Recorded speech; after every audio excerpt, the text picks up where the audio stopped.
چشمت برهم خورشید و مهم، دیدار گلت باشد فرهم. می آیی بناز با شیب و فراز، زلفان کجت کوتاه و دراز. همچو دور و گوهری یا چو صد برگی تری، ای عزیزی خوشگلم چون شبه اختری. هر نگاهت آتشین ای برایم دل نشین، زیر بارانی بهار یاد عشقی اولین. آن روزی باران بر ما نشانه، عشقی من و تو تا جاودانه. آن روزی باران بر ما نشانه، عشقی من و تو تا جاودانه.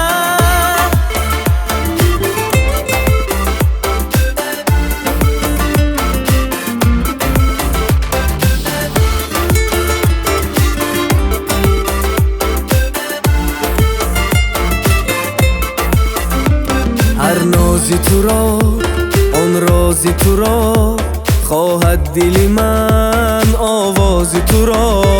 یک خنده کنی دل بنده کنی، گل رازی لبت تا بنده کنی.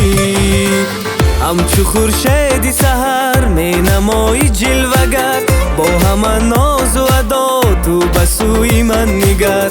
هر نگاهی چشمی تو از لحاظی گفتگو، حرفی پنهانی لبت از برایم آرزو. آن روزی باران بر ما نشانه، عشقی من و تو تا جاودانه. آن روزی باران بر ما نشانه، عشقی من و تو تا جاودانه.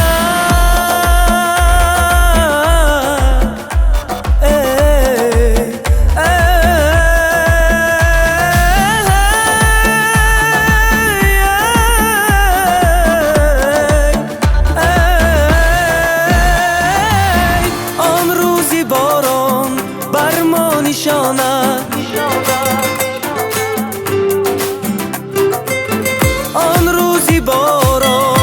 ما نشانه،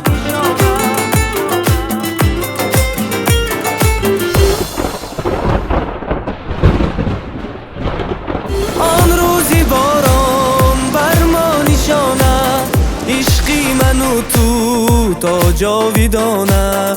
آن روزی باران بر ما نشانه، عشقی من و تو تا جاودانه.